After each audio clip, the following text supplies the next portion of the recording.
Hi, Gene here with today's thought.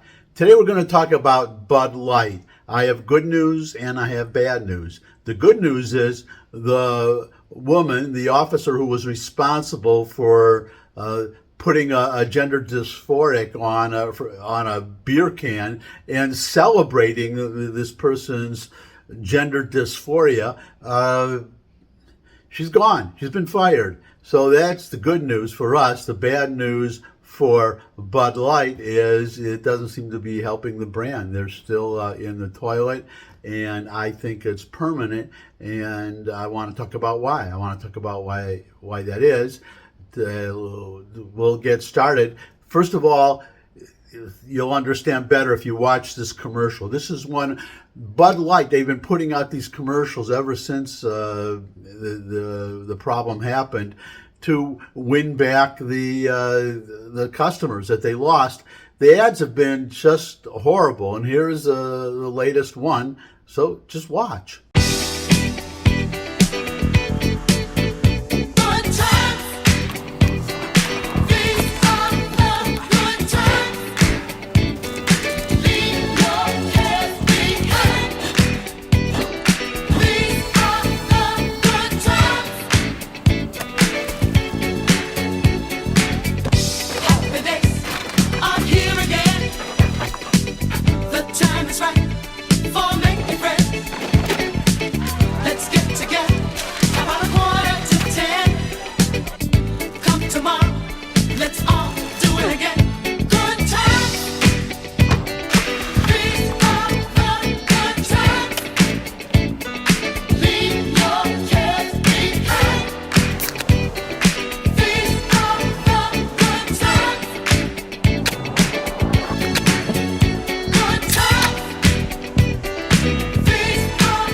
It's obvious from that ad that Bud Light, the people running Bud Light, the people left after this woman was fired, they hate their customers, or they don't like their customers. They disrespect their customers.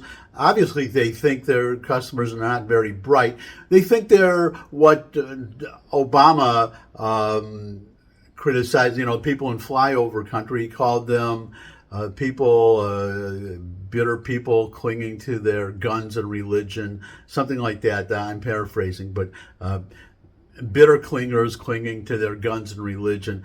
Basically, that, and these are the beer drinking customers, the beer customers, and Obama obviously. Well, they have these people. They just think they're better than everybody else and smarter than everybody else, and everybody else is dumb or Luddites or unenlightened. And I think unenlightened category is the one that Bud Light is using. They think the problem they have is they're making all those ads, but it's obvious that they think will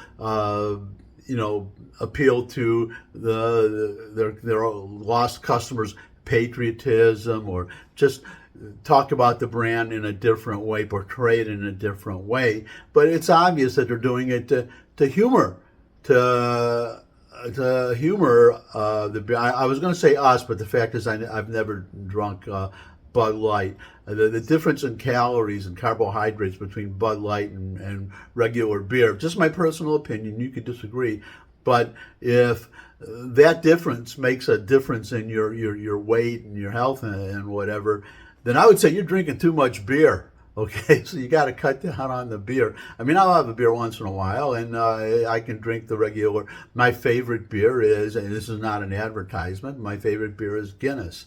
And actually, I learned, I'm going to digress because this is great advice for all of you if you drink Guinness. An actual Irish bartender told me that, because beer is always served cold in the United States, but he said, this Irish bartender said that actually Guinness is better warm, and he got a bottle out of the back. So it was the bottle of beer, but it was warm, room temperature. And he poured me one, and darned if he wasn't right. Much better. Much, you can taste it better. You don't get that cold hitting your tongue and maybe numbing your senses a little bit.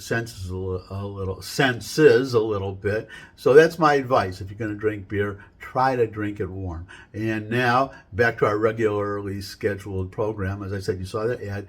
They think you're idiots, and we're unenlightened rubes, or the customers are unenlightened rubes, and they have to humor them, trying to place, putting ads out that these customers they lost that they will like, and these ads are just terrible ads, because they think that we're all country. I'm going to keep saying we're, even though, as I said, I don't drink light beer, not just Budweiser. I just don't drink light beer, and it's like the most interesting man in the world. He says, when I don't often drink beer. When I do, I prefer Dos Equis. Me, I don't often drink beer, but when I do, I prefer Guinness.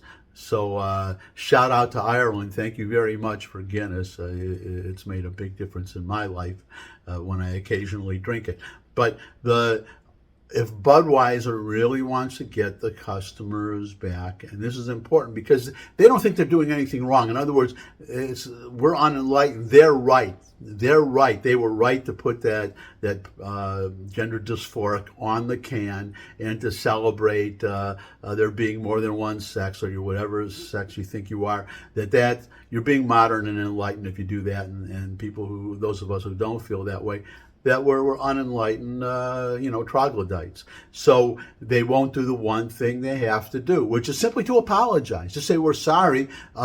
Say simply, what were we thinking? This woman they fired and said, well, we didn't tell her to do that, and she did this on her own. We fired her. Of course, there are only two sexes, and people suffering from gender dysphoria should not be celebrated. They need help. So we are sorry. We will never do it again. And if they would just do that, and maybe, go on, maybe I would run a program and say, okay, look, for every beer can, every can of beer that we sell, we are going to donate 2 cents or 3 cents or whatever to fight gender dysphoria, to fund cures for gender dysphoria. That would be even better, but just a simple apology would do it. Just say, we were wrong and you were right, and we understand we offended you,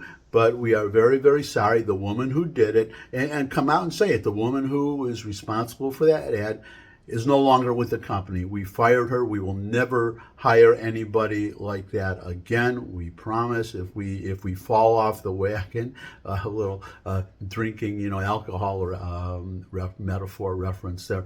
If we fall off the wagon, if we're starting to do it wrong, if we're starting to backslide to political correctness, write to us. Let us know. We will correct the matter immediately. We will fire whomever we have to fire, and that's it. That would solve everything. But they will never, I predict they will never, ever do it, because that's how they feel about their customers, and they would rather have the brand just die, an agonizing death, as it seems to be. And whatever happens to the bottom line, the company's bottom line, so be it.